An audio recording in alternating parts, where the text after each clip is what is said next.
आज मैले नयाँ भिडियो लिएर आएको छु। त्यो भिडियो इन्टरनेटको स्पिड कसरी बढाउने। अहिलेको सबैको प्रब्लम भनेको इन्टरनेट चलाउने मान्छेको सबैको प्रब्लम भनेको स्पिडमा हुन्छ इन्टरनेटको र त्यो स्पिडको मात्रा केही मात्रामा भए पनि त्यसको स्पिड इन्क्रिज गर्ने मसँग सानो आइडिया छ। हेर्नुहोस् म हजुरहरूलाई गरेर देखाउँछु। यहाँ छ सबै।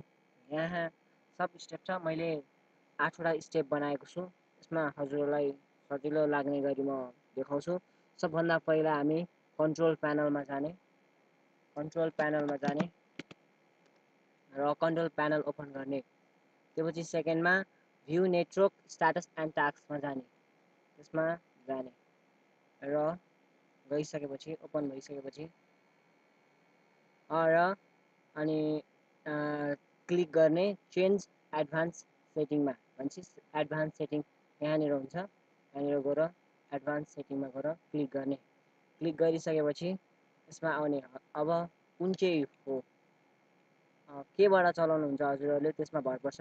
लोकल एरिया कनेक्सन तारबाट हो भने लोकल एरिया कनेक्सनमा जानुहोस् र वाइफाईबाट हो भने वाइफाईमा जानुहोस् र म यहाँ वाइफाईमा जान्छु। वाइफाईमा गइसकेपछि अनि राइट क्लिक गरेर यसको प्रपर्टिजमा क्लिक गर्ने।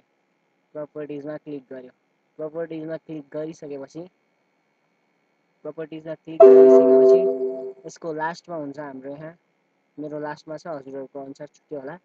इन्टरनेट प्रोटोकल भर्जन 4मा क्लिक मात्र गर्ने र प्रपर्टिजमा क्लिक गर्ने।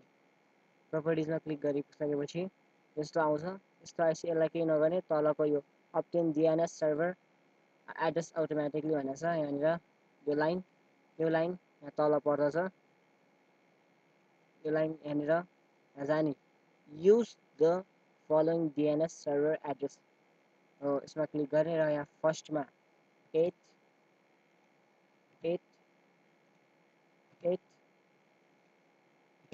अनि तल्लो लाइनमा 8 4 4 यो नम्बर पुट भ्यालु यो नम्बर हालिसकेपछि पुट गरिसकेपछि ओके गरिदिने र हजुरहरूको इन्टरनेट केही मात्रामा भने पनि चाँडो चल्दछ। र त्यो नम्बर यहाँ छ 8.8.8.8 अनि 8.8.4.4 अनि ओके गर्नुहोस्। र यदि हजुरलाई त्यो भिडियो मन परे लाइक गर्नुहोस् अनि सब्सक्राइब गर्नुहोस्। अरू म नयाँ थुप्रै